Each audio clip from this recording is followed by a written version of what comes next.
So I was talking with someone I worked with yesterday, and we were talking about the firings. And one of the things that, because he's also a Bengals fan, one of the things I mentioned was, it's really disheartening that the Ravens can have a conversation and ultimately come to the conclusion that it's time to let go of John Harbaugh. But for the Bengals, it's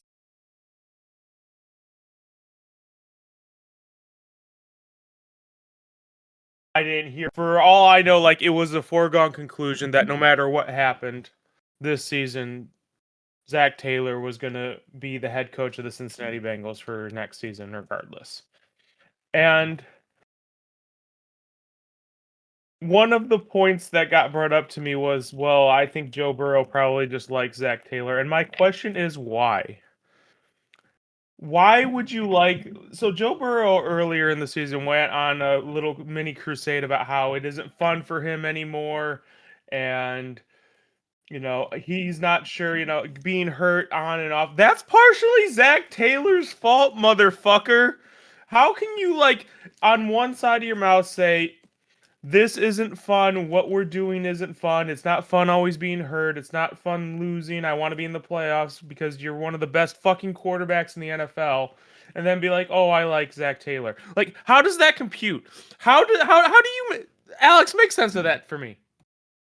Make sense of it. Hey, what's going on, guys? Haven't heard from us in 2 weeks, and immediately you just get the Angelo meltdown.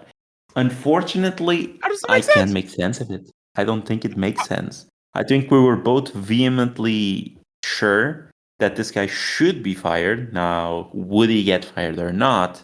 That was a different question, but we both thought this guy should go. My coworker ended it with a joke, and I'm sure you'll appreciate this as well. He said the worst thing to happen to Joe Burrow's career was taking the Cincinnati Bengals to the Super Bowl. Yeah, for sure. Because now he's stuck with it. Like, that's again, we talked about it prior in other shows, but We're really the only the ones who talked moment about it. that We had more conversations about talking about Zach Taylor get fired than I'm sure internally. Like, yeah, sure. And as I recall that we talked about, when you give a coach like Marvin Lewis, what? How much time did he get? Like a over a decade. decade, right? A Yes. decade. So the dude got a decade because he went to the playoffs once. We can only imagine how much time Zach Taylor is going to get because he got you to the Super Bowl. Regardless if it's his fault or not, he got to the Super Bowl. So that's worth at least 2 decades, if not more. So I guess we should just stop discussing it because this is the way it's gonna be. Like, they didn't even fire the coordinators. Like, the defense was atrocious yet again, and the coordinator stayed. 32nd ranked defense. But last year they didn't keep. What's the name of the dude? Was it Lou? What's the name of the Cincinnati Bengals DC What? last year? Lou Amaru, Bengals DC. Yeah, Lou Anarumo.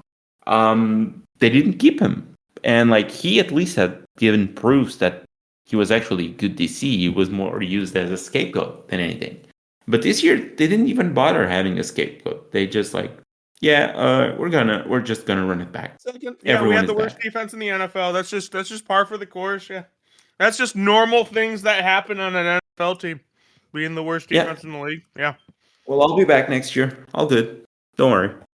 And off they go. What the fuck? That's lovely. Like, what the fuck?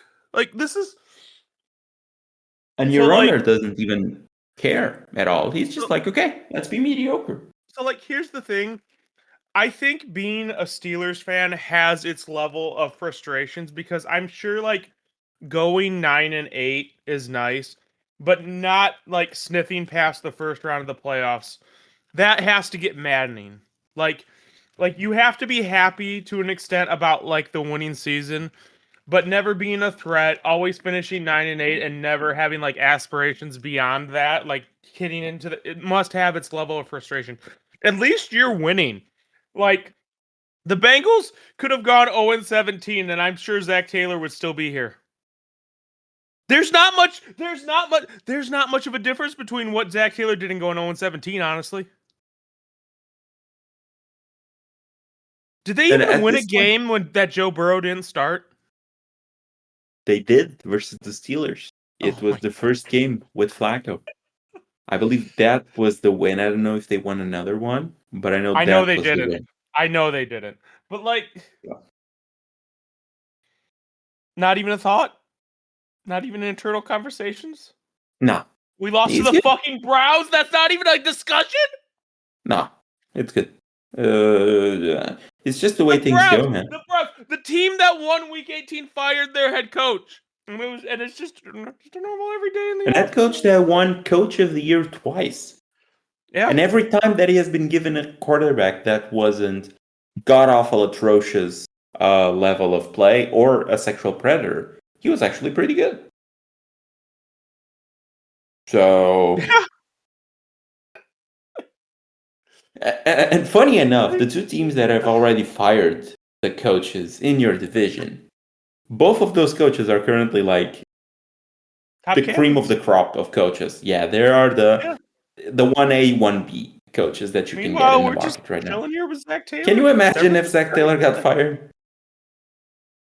It'd be Would he be crickets. No one 1C, would talk about it. Angelo? No, no one would talk about it. Yeah, Can we I didn't. just acknowledge the reason Zach Taylor is currently the coach of the Bengals is because when Sean McVay went in, there was this huge Sean McVay phase or craze, and like Zach Taylor was a Sean McVay guy, and that's why he got hired. Like what? I just don't I understand that we went to the Super Bowl, but what is it that motivates you to keep this guy? Like we have a good offense. We have the best wide receiver and best quarterback in the NFL, or top three, whatever you want. We have one of the best at the wide receiver position. We have one of the best at the quarterback position. And we have a good offense. And by the way, T. Higgins probably in the top 15. Like, I don't understand it.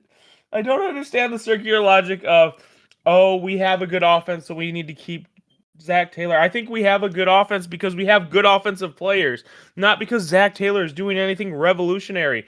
Our defense was atrocious and has been atrocious for the last 2 seasons. And by the way, this is after the fact that we've basically decided that every first round pick since we drafted Joe Burrow and let's go back. Every pick since we went to that Super Bowl has been a defensive back or an offensive lineman, basically. And we're still bad on both. Like, how many fucking misses? How many players can we fail to develop? How many times can Joe Burrow get injured and get hit? And how many times does he have to be like one of the top sacked quarterbacks in the NFL before we're like, maybe we need to change something here? How many times? Change, Angelo. He got you to a Super Bowl. He can surely do it again. Alex, do you think there's any worse the defense could get? Because I said it couldn't get any worse than last year, and it But got worse still this year. So like, where's it, the floor? Is the floor just like the worst defense of all time statistically? Like, is that the I, floor? I Is that our think you're floor? being unfair, Angelo, because we've been talking for a while about an Where's the expansion of the floor? league. And if you Where's the can floor? get an expansion of the league, then there will be 34 teams in the league. So eventually you could go down from 32nd worst defense to 34th. Where's the floor? Like, why is this okay? Why is it So okay? Like, again, how is because he got you to a Super Bowl. And you should be happy for that. Can you imagine if that was the standard? Like, if any coach ever gets you to a Bill Super Bowl, Belichick would still be coaching? you still, I mean, he would die coaching. The amount of times that he got the Pats to a Super Bowl, heck, he could be senile and his girlfriend be calling plays, and he would be the head coach. I don't understand. Well, Angelo, at least you can start next season without any hopes of doing anything meaningful. Scoring 40 points? I don't know. Like, I But don't allowing understand it. 42. I don't understand it. It does. It should come with some peace of mind, though, that like you go So into the what? season with a mind set of like we're impossible of doing anything meaningful this year, so let's not have hopes. So let's not have You are essentially a slightly best version of the Jets. a slightly better version of the Jets. I love that. Could Burrow call it quits? Because there was the whole thing of Burrow and him being pretty sad and pretty depressed Apparently about the not whole sad enough to situation. suggest Zach Taylor get fired. No, because he just can't get out of the hole he's in right now. He's just in a depressed state of mind. So could he just pull an Andrew Luck? Yeah, probably. How I bad would. would it be? Zach Taylor and no Joe Burrow for the whole season. We might go 0-17. like, Jesus. I don't like. How is this not something that's like being discussed? I don't understand. I don't understand. I don't understand it. It can't. It can't. No. Like it's not. This feels a The lot like that meme that is very popular of the CEO of the company asking for ideas on how to improve the company, and the guy who suggests the most logical thing just gets thrown out of the window. And this is it. This is how do we improve the team? And then you have one guy who says draft defense, and then you have another guy who says draft O-line, and then you have another guy that says fire Zach Taylor. The guy who says fire Zach Taylor gets thrown off the window. Oh. This is the Bengals front office.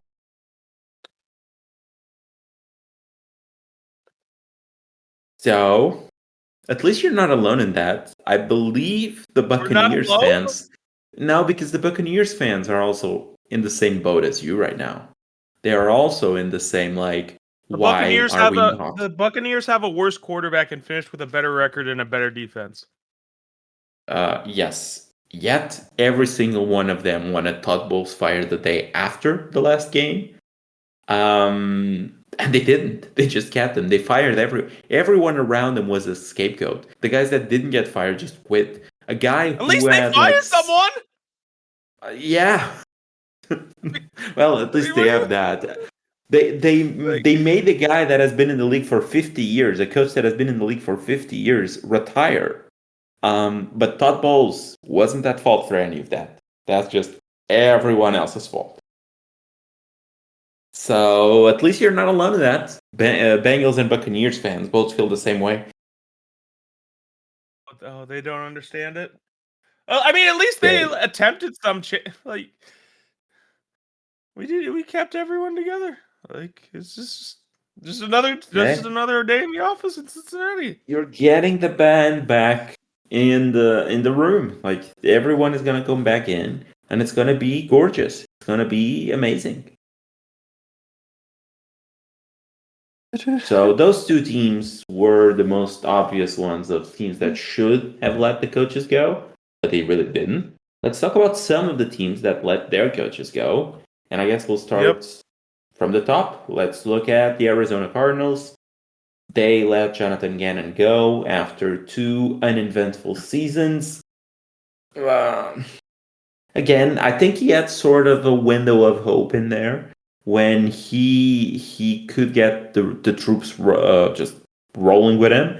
He could galvanize the troops, but it didn't really happen, and they finished with a 3-14 record. It seemed like the players were still with him until the last part of the season.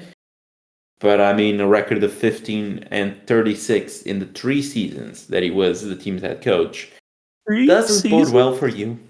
3 seasons, 15-36, which should be about the same record that Zach Taylor has at this point for the Bengals. Last 3 seasons. He just couldn't get it rolling. They have a opening that looks fairly decent. They have weapons on offense. They have some weapons on defense. But could this be a teardown rebuild with the next coach coming in? It needs to Just be. throw away Kyler, throw away all of that. Just full on rebuild. Could you see that? I mean, I asked where the floor was with the Bengals. What's the floor with the Cardinals? Like how much worse can it really be? I feel like the Cardinals are not as bad as a 3-14 sort of team. I compare them a lot to your teams back in the day in our division in fantasy. where the team was solid, but it just played in the worst division in the league. Like you're playing in a division that has 3 teams with 12 or more wins this season. Like all of the 3 teams are elite. All of the 3 teams are amazing. All of the 3 teams have great coaches. All of the 3 teams have now great rosters. Your roster is okay. I don't think Jonathan Gannon is like one of the worst top 3 coaches in the league or anything like that. He's a bang on average coach, I would say. Maybe a bit below that. The roster is also average, but in a division like, I don't know, I want to say like the NFC North, for example, I think they would be in the run for the division, for example, or be right there with like the Bengals or something like that. Oh, Yeah, well, AFC your North, not division, NFC North. yeah, the AFC North, yeah, your team got like that division was won by what 9-8 team, so 10-7, get it right. 10-7. Sorry about that. So I think they would have the roster. So it feels like the right thing to do was what you did back at the time, which was tear it down and long rebuild. But they do have some interesting pieces, though. They have the Trey McBride. They are not going to move him. Marvin Harrison and Michael Wilson, who came out late this season and played amazingly down the stretch. They still have Josh Sweat. They have Walter Nolan. They have Buda Baker. They have some interesting pieces. But I think the smart thing would be just like dealing everyone that you can out of the Josh Sweat, out of the Walter Nolan, the Buda Bakers, sell all of those vets that still have value, keep the guys on their rookie contracts, just build up the offensive line, draft a QB that it's not going to be this year, maybe have Kyler or Jacoby Brissett because apparently the team really responded well to Jacoby when he got in. Let Jacoby take a season, basically, with this roster, sell off most of the big pieces, and just roll with it. Trade Kyler, maybe, if anyone wants the bridge for a year, or half a year until COD comes out. Just deal him and roll with it.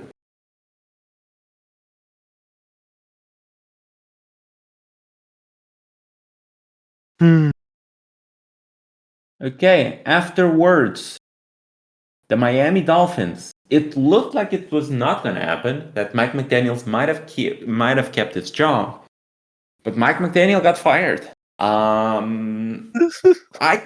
could have swore this guy was going to keep his job because the team really responded to him. Like their backs were against the wall. They looked like the worst team in the league. Then they come off the bye and they start playing some good football. They start getting some wins. Defense, mostly on the back of the defense because the defense comes out to play.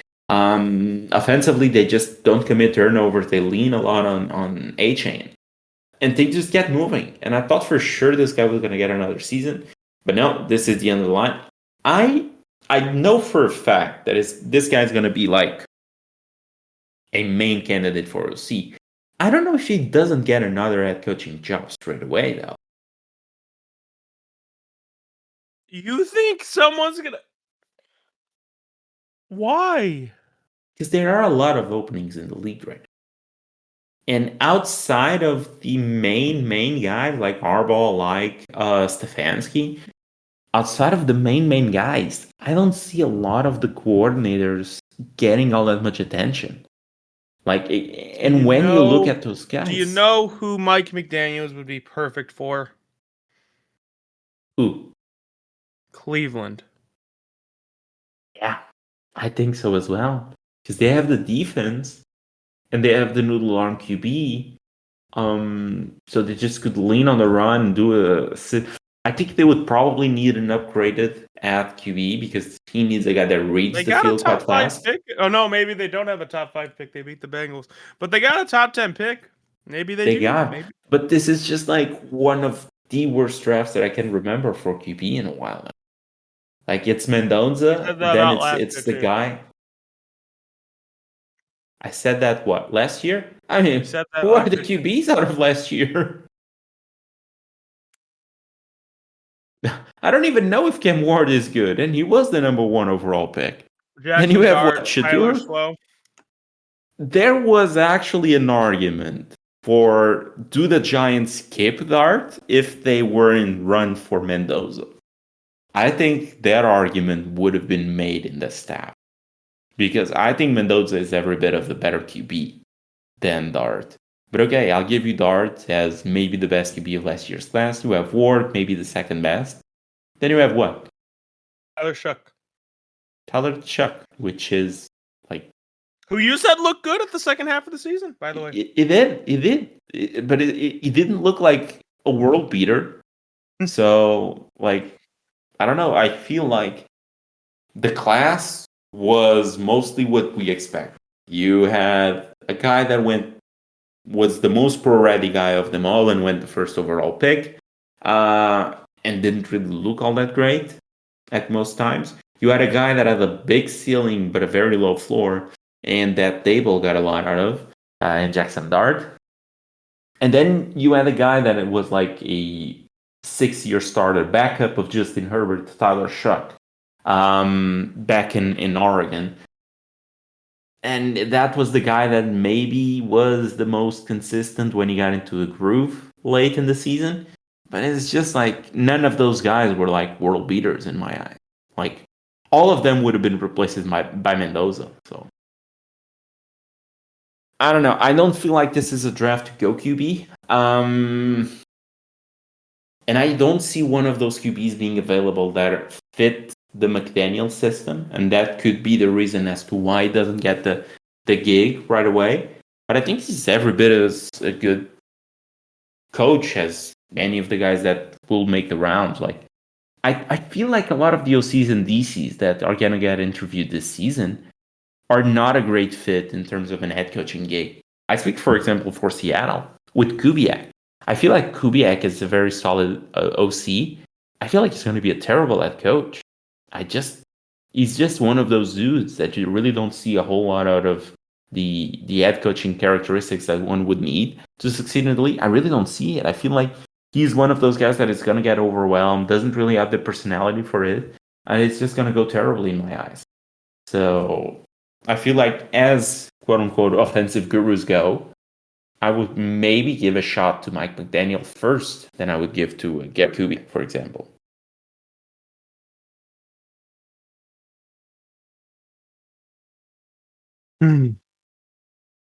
Okay. Afterwards, the Las Vegas Raiders. Poor guy Pete. He didn't leave the season. Your guy Pete, yeah. Yeah. Bold move by my guy Pete. Putting Raiders bad roster on the back of the 35-year-old Geno Smith. It was a bold decision. Didn't pay out. It was a bold decision. Bold decision, Cotton. Didn't really pay out. Yeah. I feel like that's gonna be a good opening because it has, in my eyes, it should be Mendoza as the one overall. He has Brock Powers. He has Aston Genty. They have over $100 million in cap hit to spend, which is the second most in the NFL, if I'm not mistaken. So they can be players on both sides. It's a big market, so players will want to go in there. Just make sure to not pay up for the crazy guys that will just absolutely run Las Vegas and never play. So I can already see the Raiders like signing a bunch of dubious character free agents guys, and just like first week of the season, a bunch of them are missing practice, are not showing up for games, are not showing up for any of that. Like a few have committed felonies. I can already see it with the Raiders. Like they're gonna sign the absolute worst of the bunch. Like, can you imagine if they draft George Bacon's? Sign George Bacon's to a big extension. That would have been insane. Like first week of the season, guys like out drunk for the full season. He doesn't even show up for the game. That's how I'd imagine that would go. So yeah, they fired Pete. They didn't fire. Wait, did they fire him? No, yeah, they didn't fire John Spytek. So he and Tom Brady will lead the search for the team's new coach. Which, if I'm not mistaken, I believe it's this one that has been rumored to be. Yeah, I believe it's this one that it's been rumored to be Flores that will come in as the head coach. Brian Flores? Yeah, Brian Flores with Dable as the OC. Oh, that's the rumor right now. I actually kind of like that. I'm not gonna lie. especially for the Raiders, because at this point, like, you're playing with house money. Like, I keep talking about the floor. Like, how much worse can you really get than the Raiders over the last 5 years? Unless you want to argue the Jets are worse, I could see that argument. But like The Jets are worse, but you can't get worse than the Raiders right now because they are the number one yeah, overall pick and yeah, the worst team in the league. So you can't go yeah. lower than this.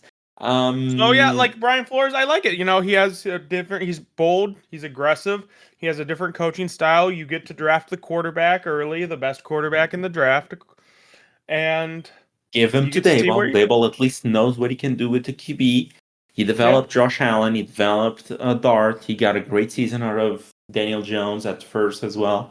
So, hey, and I Flores think has it the would be a defense. Yeah, nice, you could do something with that. You could do yeah, something with that. I think it could be something fun in there. I'd be That's more the rumor right now. optimistic about them than I would be the Bengals. So that's always a good thing. Well, you can say that about most teams, Angelo. Yeah. Not the Jets though, because the Jets apparently are not firing their head coach. So that's also a fun one. Don't. Oh, Um, did you see the Fun rant? fact about the Jets. Oh boy, here we Fun go. fact, since you talked about the Rams, I saw that from Garrett Wilson. Do you know that Garrett Wilson was the leading receiver for the Jets this year? Yeah, and he only played half the games and I believe he had Yeah, less he than played 500 six yards, games and he if I'm had not less than mistaken. 400 yards. 400 yards. Wow, He had 300, that's embarrassing. 360 something yards, if I'm not mistaken. God, I hope Brees signs somewhere else next year. God. I believe he's gone. He didn't Well, they feel to can me still like the guy franchise that tag wanted to him. be there. They are debating the franchise tag between Brees and offensive lineman they drafted, Tucker. Uh, could be, yeah, that would track in terms of years. So I was gonna say that would be one of the stupidest decisions they could make, but then again, it's the Jets, so nothing really surprises me there. yeah, And their leading QB, their leading passer this season was Justin Fields with 100 to 1,000 yards passing. you said under 2,000 yards passing. Yes. Yeah, that makes sense. So, speaking of New York, you have the Giants who have let go of Brian Dable, as we talked before, and they Yep. are just they feel like maybe one of the best landing spots because you do have Dart, you have Neighbors, you have Andrew Thomas, you have the running bull Kemp Scadabo himself. You have a defense with a lot of interesting pieces in Thibodeau and Burns. The secondary is absolute garbage, but you can make up for that with signings and the draft. You have an offensive line that is solid, has a lot of solid pieces. So you do have weapons in that team. And I feel like if you believe in Dart, that is maybe one of the best landing spots for you. And they've been in talk with Stefanski and with Arbor right now. So they feel like the main place to land there, to land one of those big name coaches. It would be the Giants, and I feel like the Giants are maybe the most enticing job. Yeah, probably. Division is also wide open, by the way. So The East? yeah, I don't know about that. The Eagles win the East. I know what I said. Oh, this guy, the Eagles hate. Okay, staying in the NFC for the last team in the NFC that has fired their coach, it would be the Atlanta Falcons. They let Raheem Morris go despite him finishing with with an 8-9 record that was tied for the division lead. So 8-9 won that division. They were tied for first, and they fired Raheem Morris. Again, this feels like a very good landing spot. The thing is, you don't know what you have with Michael Penix because he tore his ACL yet again for like the fourth time. I believe this is a different one, but he has yet again tore a knee, so his mobility will be excellent going forward. They do have the pieces on offense, though. They have Drake London, they have Bijan, as we know, they have Kyle Pitts. And then they drafted a very good rookie class on defense with James Pierce, with Jalen Walker, Brandon Dorlus, Zach Harrison, and Xavier Watts. All of them looked fairly good.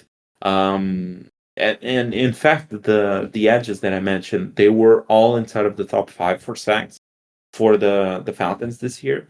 So they have a good young core build in there. I feel like the roster is solid. Plus, they are in the South, which is like a crapshoot every single year. So you can just go from like worst to first, as the Carolina Panthers have shown us.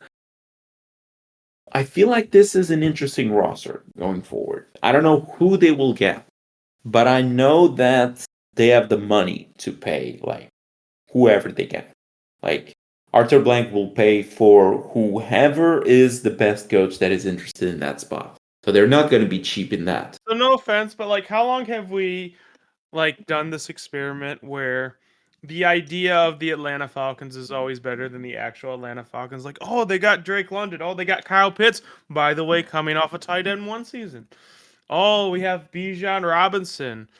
Like, They're the Bengals from the NFC. they have a better defense than us.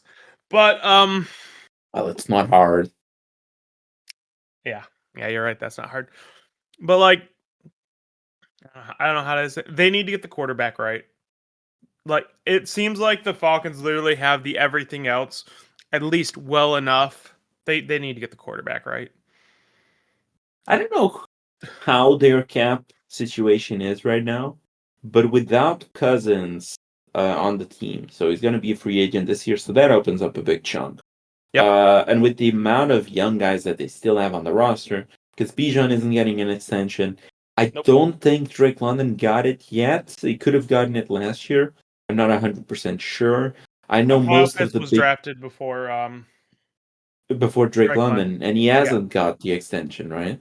Yes. Kyle Pitts has not gotten his extension yet. I believe they Okay. gave him the 5th-year option, meaning this year coming up is going to be Oh, it's gonna be it's gonna be. So they yeah, probably need to make a decision on him next this year. Yeah. this or even this one, because then next year you're stuck in a bad place if he does Yeah, that's anything true. meaningful. But yes. Um. Okay, so like the cap situation should be fairly set, and you could bring in a vet, just to be the bridge QB since they don't have their first this year, and like whoever the coach is, they can maybe get their pick out of the guys that will be moved from teams. So like a Kyler Murray, for example, could be an interesting player here for the Atlanta Falcons.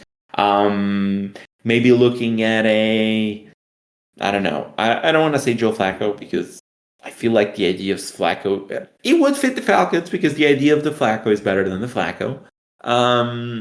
But one guy like that, maybe Aaron Rodgers if he's done with the Baltimore Ravens, one of those bridge sort of QBs that could do something here, or maybe even a QB that gets available to move. Like I could see, and I don't know if we have not talked about them yet, but I could see like Lamar Jackson being one of those guys. Like if they pull the plug on the whole thing, and if they do a big rebuild, it could be something like that. Screams Maybe Atlanta one of quarterback to me. So yeah, no, us, and if you remember, back when there was the whole situation with Lamar, like what is going to happen with Lamar? Will he sign with it? Will he sign with the Ravens? Will he not sign with the Ravens? What is going to happen there? One of the teams being talked about getting Lamar was the Falcons. It was in the same offseason, if I'm not mistaken, as Deshaun Watson and the whole situation. They were also in on Deshaun Watson. So I could see them being one of those teams that pay up for a guy.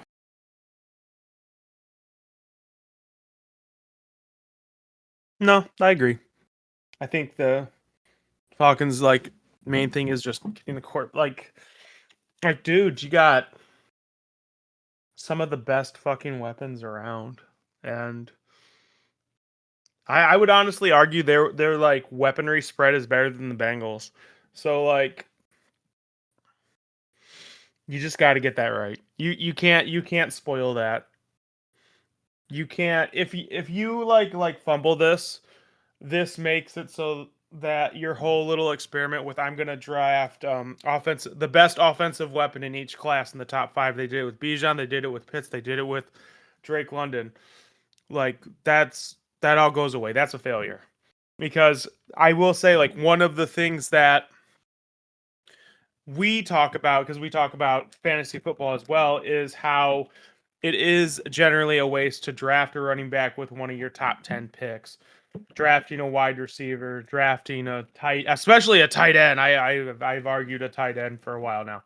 But just failing that experiment just will make that message echo like as truth, and it'll make that voice louder, and it'll make it so less teams like experiment with those kind of draft strategies. That's kind of thing. Yeah, I agree. So they're gonna be a good landing spot. They just need to figure out one or two things right, and in that division, you probably don't even need that. You just need like you don't need a top of the bunch QB. You just need an average guy that is going to do the job because that division is like super wide Oh, open every single year. So actually, wide open, not NFC East wide open. yes, exactly. Um, if you want to say that. Yeah. Then we'll move I into want to the say AFC. There's only 3 teams left with coaches opening. The Tennessee Titans, again, we've known for a while that they have an opening. Do you know, have you read who is their leading candidate to I be have their not. head Hit coach? me with this.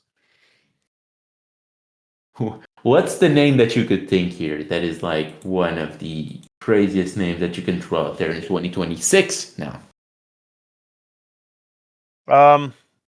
Former Well, coach, stayed with a single team for quite a while, moved on to a different team in a different capacity, if I'm not mistaken. But he stayed with the team for a bunch of time with an owner that is don't very say reluctant. don't say What? Bill Belichick. No.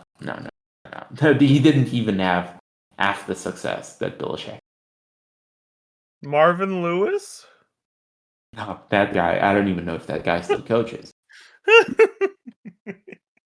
The leading candidate for the Tennessee Titans as of 2 days ago was the clapman himself, Jason Garrett. Jason. What? In 2026, Oh my god. you need to sort yourself if that's your leading candidate, mate. Again, the job is maybe one of the worst ones, I would say. You think so? Know what this team has that is like enticing. Like if I'm an head Quarterback. coach, okay, but if I'm an head coach, why do I pick the Tennessee Titans when I can go to, I don't know, the Giants, or I can go to the Raiders, or I can go to the Baltimore Ravens, or I can go to a division that is wide open as always in the Atlanta Falcons. Like, is there is the job better than what Cardinals? I feel like the job is Yeah, only probably. better than the Cardinals. Maybe the Browns one. So it's like the third worst job. Tennessee Yeah. Titans one. Yeah, you have to figure out. Funny enough, I think it might be better than Atlanta too, because Atlanta has to figure out their quarterback situation without a But the thing with really figuring obvious. out the QB situation in the NFC South is like it's very different than figuring out the QB situation in the NFC West, for example. You don't need a world beater to win the NFC South. And if you make the playoffs, as Zach Taylor has told us, that goes a long way in staying with the team and keeping your job. So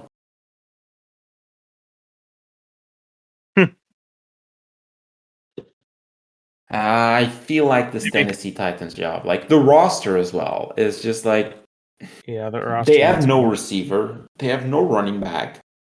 I Yeah, don't know if they have a QB. Like he was it's average, kind. he was bang on I'm about to say it's average. kind of hard to say if you have a QB or not because you don't have the everything else around him. So like, Yes. yeah, it's kind of like easy to dunk on him and say he looks average or he looks below average, but at the same time, like, how many quarterbacks would have looked good in that situation as well?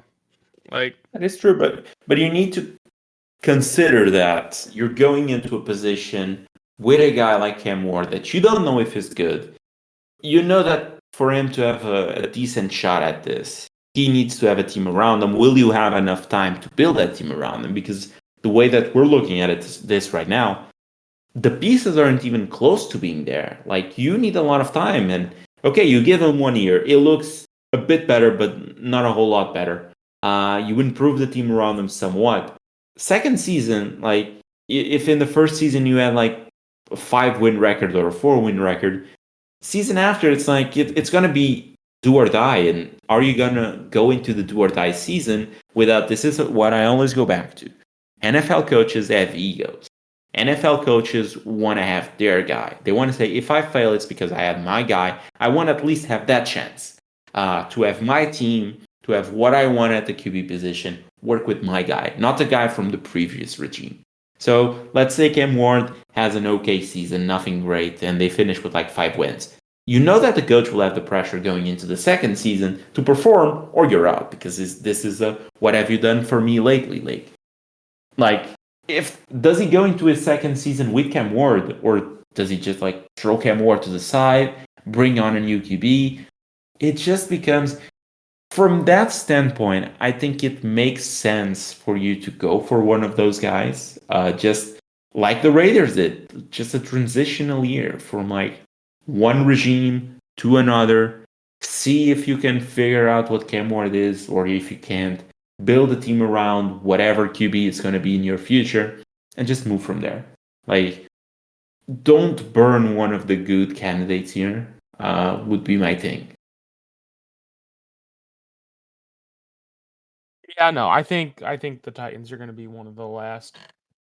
I actually think that's kind of the reason they fired the coach so early, so that they can kind of like get a gauge and be sure to be the first team offering. Because if you're not the first team offering, then obviously, yes, other teams are going to be, or other coaches are going to be like, well, what about this position? What about that position? So, yeah, it's not good. I believe there were also rumors that they were looking at who's the guy? Internal Matt options. Nagy. Yeah. No, Matt Nagy. Oh no, Nagy. Which was just between the Clapman or Matt Nagy. I don't know what I would pick. Okay, and then we go full circle. We go back to your division, and the Ravens and the Browns, as we said prior, both have fired their coaches. And one would wish that teams would have the standards that the Ravens have. Were you surprised by the Ravens firing Harbaugh? Apparently, he only got fired because he refused to have any staff change. They were pressuring him to move off of their OC, Monken. They were pressuring to move off of the DC. And he was just like, no, not happening. You either fire me, or better yet, either we come to an amicable resolution to this and we both go our separate ways, or I just keep my guys. And they didn't want to keep their guys. So off he went. Yeah.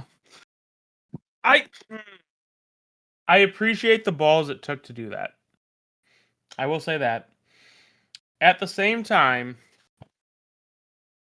John Harbaugh has done more for Baltimore than pretty much any other coach on the market has done for their teams. Yeah, he was. If you want to make a case for someone deserving the benefit of the doubt, I think it was John Harbaugh. Yeah, that is true. And I don't know, it feels like there was a point in there. I also have to accept that at some point you need to make changes. Like, yeah, it's been 18 years. The guy was the second longest coach in the league, like head coach in the league. I believe he was second to only Tomlin. At some point, you need to make the move. You need to understand that it's time to just experience new things. Just Go see if the grass is greener on the other side and move on from that. I feel like there was a point in their relationship between Harbaugh and the Ravens that he was almost let go. It was the Lamar Jackson, that first year with Lamar Jackson, where they start Joe Flacco, things are going terribly. Everyone is calling for Harbaugh's head, and then he starts Lamar in the last 2 or 3 games, and Lamar sort of looks like the lit version of Lamar right now. And he looks a bit better, and the team does some things better, and eventually gets to stay with the team for quite a bit now. It was an extra 5 or 7 years in this case, an extra 7 years that he got with the team. But it felt like at that point they were about.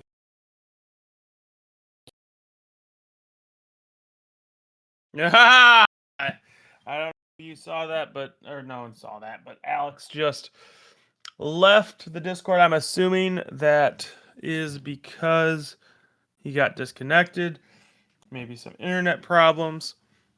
But the message Alex was going for was that sometimes you just have to have the aggressiveness to say, okay, we've done this for so long, we've seen the results of this. Now it's time to go on, see if someone else who gets an opportunity can do it better. Maybe they'll do it worse, but we want to try something different. We have had Lamar here for going on a decade now, and we haven't really made as much noise as we wanted to. We haven't won a Super Bowl with Lamar. We haven't made it to the Super Bowl with Lamar. And you can argue that might be because of players like Mahomes and Burrow, but at the same time, you got to get one. Like, the case for Burrow will always be he got the Bengals a suboptimal offensive line, a situationally good defense to the Super Bowl. Why can't Lamar do that as well? And I think that's going to be with Lamar until he finally breaks out and gets the Ravens to the Super Bowl and wins them a Super Bowl. Beautifully put, Angelo. Yeah. Thank you very much. Yeah, lost my battery there for a minute. Sorry about that. But yeah, that was the point I was gonna make. It's just like at some point you have to pull the plug on those things, and it came to that point. Absolutely. Will they be better? Will they be worse? I don't know. We just have to wait and see what happens here. Maybe it's just a risk that they were willing to commit, and you just gotta move on from it. And Harbaugh becomes one of the most sought after coaches this season, and I'm sure the Ravens spot will not be one that is shrugged upon. I feel like it's still a very good situation. Yep. I would even say that it's maybe one of the best situations because it should not in terms of future, but because you have the hardest position to fill, which is the QB position. You have an NFL MVP in that position. You have a roster that is filled with Pro Bowlers to the guts. So I feel like that team is a very solid place to land. But it's going to be whenever the coaches come in, it's going to be you have to win one now. It's going to be it. So you need to get in there and you need to make it. You need to make a change and you need to get wins. Not only wins in the regular season because they have a bunch of those already. You need to get wins in the playoffs because since 2018 they have the third most wins in the NFL with 86. Sure, but in the last 12 playoff appearances they only have 3 wins. So you need to make some changes in there. It's a job that has a lot more pressure than the Browns job because that's the last opening as of right now of January 9th. You have the Cleveland Browns who have fired Stefanski, who is, again, another coach that is leading the rounds of best coach available right now. Were you surprised by Stefanski being fired? No. Not at all. I kind of was more surprised by the Stefanski firing than I was of the Harbaugh firing. Because I truly feel like this wasn't on Stefanski.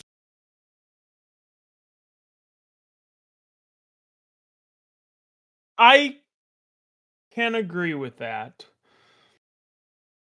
But at the same time, so the Browns fumbled the quarterback position. Yes. They got pretty much, well, not pretty much. They got everything else right.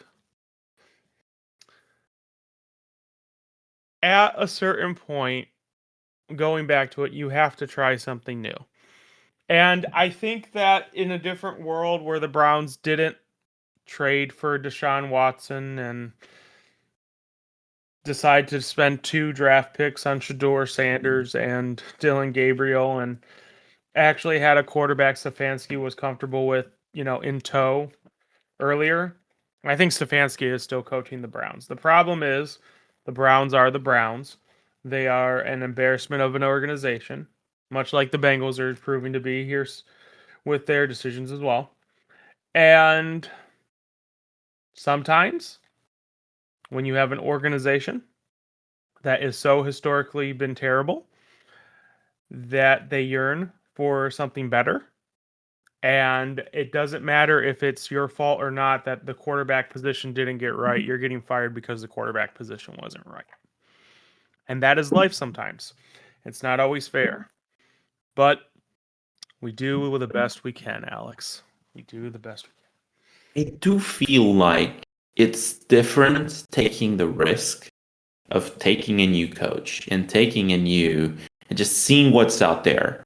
It's different when you do that and you have the QB position fixed versus doing that and just like have absolutely nothing at the QB position, nothing in the offense department really, because Judkins that leg is gone if I'm not mistaken. Then you also have the wide receiver core is an absolute mess all over the place right now. It just becomes hard for me to look at that position and think, okay, yeah, they took the risk, but will they actually get a coach that makes any sort of difference? Because, yeah, for the Ravens, sure. Can they get a better coach? I don't think so. Because Harbaugh is cream of the crop. Can they get a coach that maybe gets them further than Harbaugh because he comes in with a new idea? He comes with a new offensive philosophy. Things like that. Sure, I believe that's possible. For the Browns, I don't know about that. I feel like the Browns are not at that level. No, I agree. I think the Browns, laugh at me now, quote me later. I think within the next 2 seasons, the Browns are going to be looking for another head coaching candidate after the one they hire here. Because, and unfortunately, I think the Browns are actually going to find a way to fumble this amazing roster. I really do. Because the defense has been amazing. They have 2 problems. Their wide receivers are, you couldn't name 2. And they can't they don't have a quarterback. And unfortunately, one helps the other make the other worse or better, and so when you have good ones. So I think within the next 5 years, the only logical conclusion for the Browns are they're either going to get really lucky and drafting a quarterback within the next 2 drafts, or it's time for the Browns, whose fan base have been yearning for success for so long, to go through another rebuild of this roster. Would the rebuild be just like right now, though? It could. You are honestly speaking. Let's say the Browns decide, okay, I want to get a wide receiver. I'm terrible with names right now. I haven't done my research for the draft yet. I usually wait till post combine with that. But let's say they draft, that wide receiver out of OSU.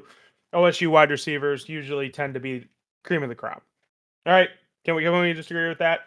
So let's say they go that route. And then let's say they get the quarterback right with the next draft, because we both agree this draft, not the best. Wait till next year. I could see a scenario then where the Browns are successful. The problem is, you really trust in the Browns to get both those picks right? I'm not. That's I that's kind still, of the I still thing. think, I still think there's a solid chance that the Browns are gonna. I think the Browns are actually gonna go for offensive line or deep or cornerback. Believe it or not. Or the worst. What if the Browns take the second quarterback in this class? I feel like they are just not in a position for that because And I that's the problem. feel Like, I think the most logical conclusion, if you're the Brown, if I was the Browns GM right now, I look at their draft pick. What pick are they right now specifically? Let me look this they up. would be sitting at pick. Let me look. Pick. They have pick 6. If I'm the Browns, I pick the best wide receiver on the board. I make the first selection at wide receiver, or I trade down. Those are my two options. I think I would lock up the wide receiver Yeah, because you're just trying to ensure pieces for the future for whoever comes in. exactly. Because I feel like clearly Shador isn't it, Dylan Gabriel isn't it, like none of those guys are it. So you're gonna have to figure out the QB position eventually. I don't think they're gonna go for the free agents slash trade again after what happened with After game with yes, Watson. yeah. But again, it's the Browns, maybe. We never know with them. So those would be the position. I would go, yeah, I agree with you. I think I would go either wide receiver or a guy that just falls like massively this during the draft process, and it's just not even the draft during the draft. One of those guys just like falls, and it's one of those blue chip sort of players. I mean, if the guy falls because he has some sort of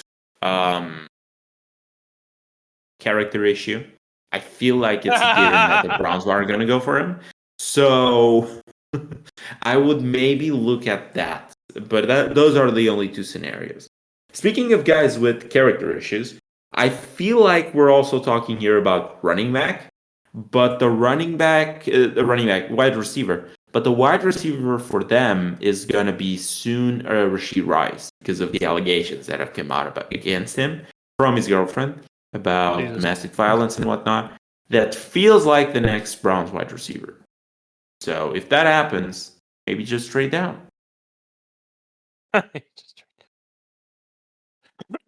Let the Chiefs make the selection. Absolutely. Yeah, there you go. Okay, so those were the coaches that were fired, the coaches that weren't fired but should have been fired, and our thoughts on the positions and whatnot. And I think with that, we should just jump straight into the picks. Maybe let's Okay. just look at a small little recap of what happened in the 2 weeks that we weren't here. So week 17, week 18, we weren't here. We made the picks still. I won weeks. I won both weeks, but it's because on week 18, Angelo forgot to make some picks. So we never know what would have happened in those. But week We'll just say you won. 17, we You made some good picks. yeah. So yeah, those were the picks. So I went 11 wins on week 17. Angelo went with 10 wins. I won 10 games on week 18, and Angelo won 6 games. Why couldn't this just be like this the whole season, though? It's just like, it's always in the end that this happens. God damn it. Yeah. That puts the overall record for me at 125 wins and 147 losses. And Angelo finishes the year with 139 wins and 133 losses. Because we'll never know what happened on the afternoon of the of the morning picks on week 18. I do know I would have gotten at least one right, but I'm not gonna. Which was The Browns. Oh, the Browns. Okay, yeah. Browns would have been a win. We can give you 140 wins. After that, no guarantee. I know I was picking the Browns. Let's just say that. Oh man. Okay, so those were the recap for the picks for the regular season. Now we're probably gonna do our little bracket here for the playoffs. What do we predict of these playoffs? And I think I can open it up here for you if you don't want to open your tab here. So I'll just do 2 tabs here of the playoff predictor. I'll just load them up here. And I guess you can start with your predictions for the playoffs. Do you want to go like wild card round, or do you want to go your full bracket and then I do my old full bracket? Let's go wild card round. Okay. Okay. So you can start. Want to go start with the AFC or NFC? AFC. AFC. Okay. So let's start with the 2nd seed Patriots and the 7th seed LA Chargers. I have the Patriots moving on. Okay. Patriots it is. Then you have the Bills, 6th seed Bills going to Jacksonville, Florida against the 3rd seed Jags. Who do you have here winning? I have the Jaguars advancing. Oh. So that probably leads to a Sean McDermott firing, right? Like, this has to be the year which there's no Mahomes. The excuse of Mahomes is not here. It's not in the room. So you kind of have to win, buddy. Yep. Okay. Nope, then Steelers, Texans. Texans. There's no way 41-year-old Rodgers has any answer to the Texans defense. No way. We'll see. 7th seed Packers going to Chi-Town against the Chicago Bears. I think Chicago's winning here. Okay. Next one I don't even need to ask, but for the audience, the 6th seed San Francisco 49ers go to the 3rd seed Philadelphia Eagles.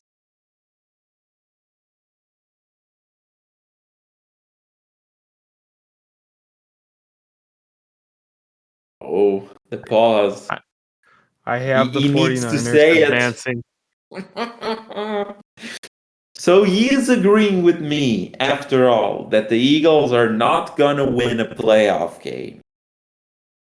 Amazing.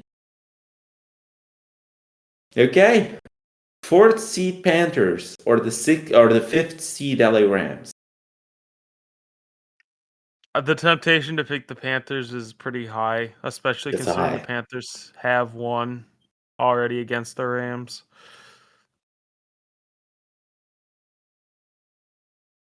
It is in Carolina. I can't though. I can't in good faith go against Rams. Golly. Okay. There you go. Your turn, buddy. Rams it is for you. Okay. I'll start with the NFC here.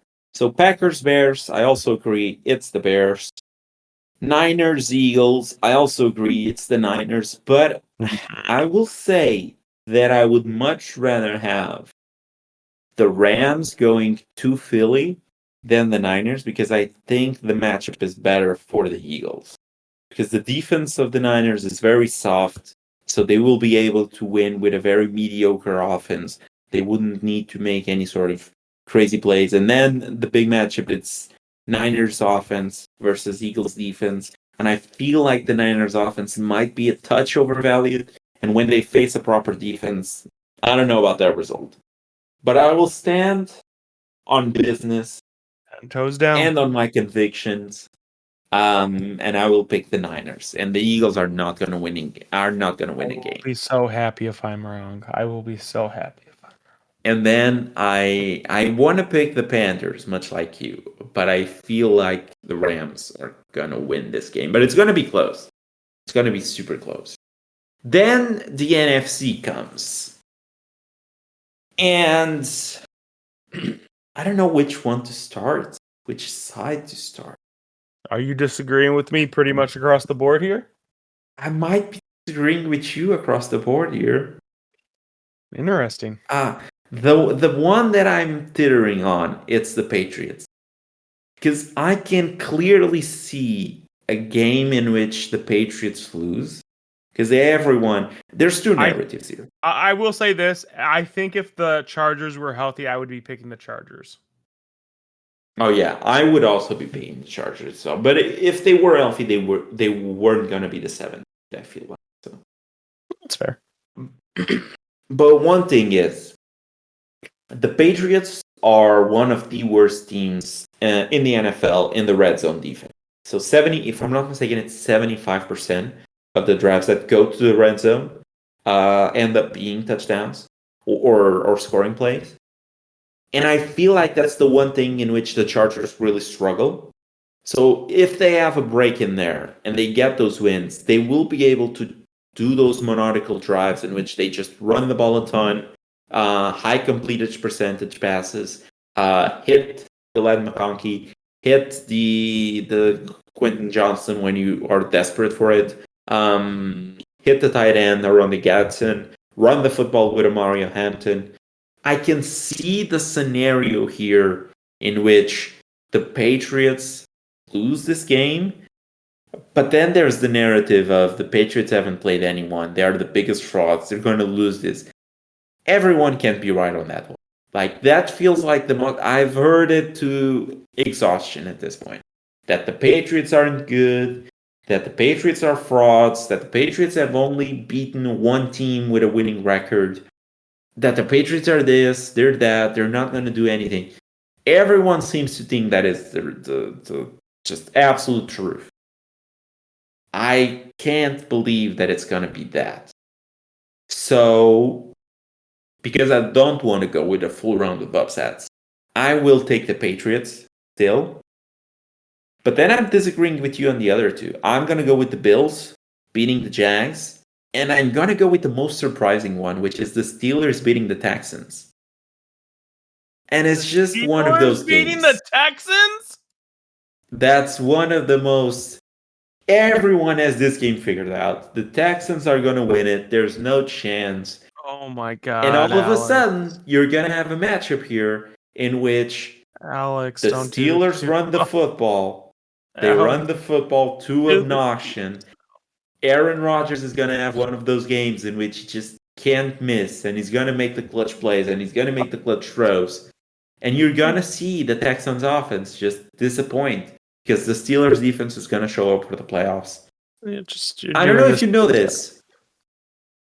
I don't know if you know this part, but Mike Tomlin, Monday Night Football games, do you know what his record is? I'm sure you're going to tell me. He is. Just wanted to. I know it's in the 20s. I just wanted to know the exact. Yeah. Steelers have won 23 games in a row at home on Monday Night Football. Mm-hmm. I'm just not going to go against it. I'm not going to go. I feel like they have the best coach. I feel like they have the best. Heck, could I say that they have the best QB? I think I can say that they have the best QB. So, because of that, I'm going to go with the Steelers. And I feel when you look at my bracket right now, okay, let's look. If there was this one game that, as I said before, I used to listen a lot of Chris Collinsworth. Colin Cowherd. I used to hear a lot of Colin Cowherd. And he had this one thing when the playoffs come, which was pick the games by the QBs alone. And if you look at my bracket, I feel like that applies. Which one is the best QB in every single? I'm taking the best QB in every single bracket here. May has had a better season than Herbert. Allen has had a better season than T-Law. Aaron Rodgers is a better QB than CJ Stroud. Caleb Williams, maybe a better season than Jordan Love. That's the one thing. Brock Purdy, better season than Jalen Hurts. And Stafford, better season than Bryce Young. So, hey. Oh my God, Alex. You did not just say a 41-year-old Aaron Rodgers is better than CJ Stroud. Yes, he is. Okay. Moving on. The fucking you're gonna be so embarrassed with this. That is one of the Okay. most ludicrous, craziest thing. That is the worst take. The absolute and you can't even find a way to go above 500 on your predictions on the season. That is one of the worst fucking predictions I think I've ever seen you make. Go on now. Sorry. I'm gonna go back on this show and I'm gonna clip that when the Steelers beat the Texans. When they lose, you're gonna Um, ignore it never happened. You're gonna act like yes, it never exactly. happened. That's the MO. That's the MO. Yeah. Second round, I'll start this one. Broncos, Bills. I'm gonna go with the Broncos. I just feel like the matchup is there. Broncos will just stop the run again. This is what I've said before. Stop the run. Make Josh Allen beat you. He doesn't have the weapons to beat you through the air. Make it impossible for him to be super Josh Allen, which I believe the Broncos defense will be able to, and you move from there. I feel like the Broncos are the worst match for the Bills right now. I'm gonna go with the Broncos. And then it's the Patriots going over the Steelers. So you have a 1-2 matchup there in the championship. That's so boring. Then Oh, I have Rams Bears. I'm gonna go with the Rams. And Niners Seahawks. I'm gonna go with the Seahawks. Fun fact about the Seahawks that I'll tell you right now. Every single time that the Seahawks have finished first in the NFC West, we have went to a Super Bowl.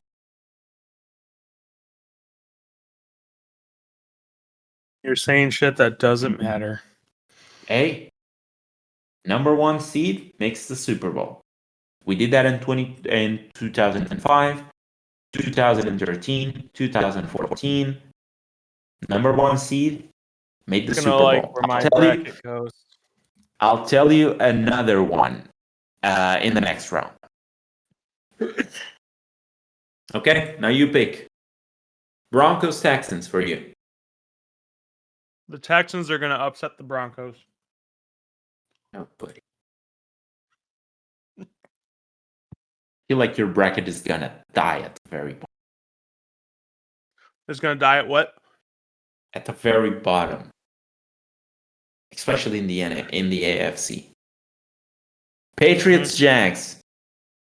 The Jaguars are beating the New England Patriots. Buddy. The ratings for this one will be absolute terrible. An AFC South matchup in the conference championship is absolutely ludicrous. Okay, Bears Rams. The Rams are beating the Bears. And the Seahawks versus the Niners. Niners go to Lumen. The Niners are beating the Seahawks. So boring. Niners Rams for the NFC West. The Rams are It's going to in Los Angeles. Okay. Rams to the Super Bowl. And then Texans Jags. The Jaguars are going to the Super Bowl. This is a cursed timeline, right? Okay, on my end, Broncos Patriots. I have the Broncos going to the Super Bowl. And on the other side, Rams Seahawks. I have your Super Bowl champion Seattle Seahawks not only beating the Rams but beating the Broncos and winning it all this year. I'll just end by this, Angelo. Every single time, or better yet, since 2005, since a new pope has been elected, the Seahawks have gone to the Super Bowl. My! So the Matt Hasselbeck year, new pope got elected. The the Super Bowl win that we have versus the Broncos was when a new pope got elected, and now new pope, we're going to the Super Bowl and we're gonna win it, just like we did in 2013 versus the Broncos yet again. It's over. We're winning the Super Bowl, Angelo. Who wins it on your end? Jags or Rams? You know what? Fuck it. We're going with the cursed timeline. The Jaguars are upsetting the Rams. The Jaguars winning the Super Bowl is diabolical, Angelo. This is some Blake Bortles cursed timeline. This is just... Yep, this is some Jaguars fan fiction. Oh God. Okay. Tony Khan will be taking victory laps with this one for sure. Yeah. Hey Tony. Yeah. In fact, if you want, since you run the Twitter, you want tag Tony Khan in this episode. Go ahead, All Alex. I right. dare you. I dare you. All right. We'll I'll even do. make it. I'll even make it Jaguars fan fiction. Okay. That's the title. Jaguars fan fiction. And from that, we move on to the spreads. For wildcard spreads, we will go with. I have here the Vegas Insider odds, so I have different books, different odds. I'll give you the best available odd for whichever side you want to take. So first one, it's Rams at Panthers. Line open at 10. I Currently at can 10 and a find half you at some. DraftKings. It's 10.5 in most places. I can still find you a 10 if you want. So No, that's fine. I'm taking the Panthers. I think that's too many points. okay, Rams are ten and a winning, but half 10 and a half for. is too many points. All right, 10.5 for the Panthers. Let me just open up here my notes. Where's my notes? Here's my notes. Alex is the guy behind the desk of the Just show. finding all of the We notes. keep everything organized, we got to make sure all the numbers are good, even though Angelo always beats me, I got to make sure that, I know exactly Hey, how much he beats me by or how little, exactly. so I can frame it like I'm getting better or getting Yeah, closer. exactly. Thank God you know it. Okay, so that would be Panthers, Carolina, plus. Actually, wait, I had the Google Sheet here, so all of this, maybe just keep it all in there. Makes it a bit simpler. Bear with me for a minute Good. as I open it up. Here, taken. There we go. I'll just put them right in here. So for Angelo, it's gonna be Carolina plus 10.5, which I'm Yep. also gonna take. I'm gonna go with Carolina plus 10.5 as well. I believe that's way too many points, as he said. Yep, I know what I'm doing, buddy. Carolina plus 10.5. Okay. Then up next, here, thank you very much. Up next, I have the Green Bay Packers at the Chicago Bears. Line open at 10.5. Really hasn't moved all that much. And I'm gonna take the Bears plus 1.5. I feel like that's simple as. I have them winning this game, so don't need to do much.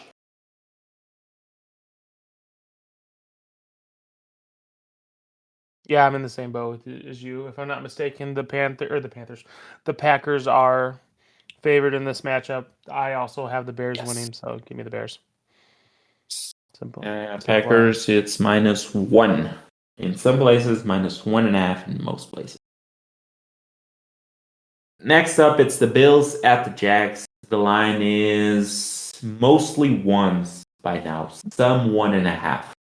So it's Jags plus 1.5 at this point. You already know where I'm going. Give me the Jags. Oh. Jags -1.5 for you. And I am gonna go with, as you know, wait, here goes here. And I'm gonna go with the Buffalo Bills. Buffalo, for me, it's minus. I'll keep the same line as you. There's some -1s. There's some plus 0.5, which is kind of weird. But there's mostly -1s. But I give you the 1.5, so I'll take the 1.5 as well on my end. Next up, it's the Niners at the Eagles. Niners opened as a 3.5 point underdogs. There's mostly fives right now on the board. A lot of 5.5s as well. So I'm gonna go with Niners plus 5.5. Simple as. I'm also gonna go with the Niners plus 5.5. Plus 5.5. Okay, next up it's the Chargers. Chargers at Patriots. Line open at 3.5. So Patriots -3.5, and it's 3.5 in most places. So Yeah, I'm going Patriots here. New England minus 3.5. Yep. And that's Chargers for me. I'm going to go with the Chargers because although I think the Patriots win, a field goal seems like how the Chargers might lose this one. They just missed the field goal. And finally, it is the Texans at the Steelers. Steelers are opened as 3.5-point underdogs. Line has gone down to 3. It's 3 everywhere, so I'll take the Steelers plus 3. Yep, I'm going with the Texans here. Ain't no way, old man Aaron Rodgers. Houston minus 3. Those were the picks for the wild card round here in the playoffs. So I feel like we've done everything that we've set out to do at this point. Yes, we have. All right. Do you have anything else that you want to add? That's a Conclude crazy the Steelers show. take. Yeah, it's gonna be a crazy winner, and it's gonna be a Seahawks win for the Super Bowl, the first Super Bowl ever that I'm gonna see us win because I started watching the year after we won the Super Bowl. So it's gonna be the first one that I ever see us win, and it's gonna be glorious. It's gonna be amazing. You're crazy. My boy Sam Darnold is gonna win this for us. Our run game is gonna win this for us. Our defense is gonna win this for us. God. We're gonna be absolutely insane. So this team has a lot of vibes as those great Seahawks teams. So Bye. So this is so it's gonna be glorious. It's gonna be glorious, Angelo. Just watch it. An embarrassing take by you. One of the most embarrassing takes I think I've ever. Okay.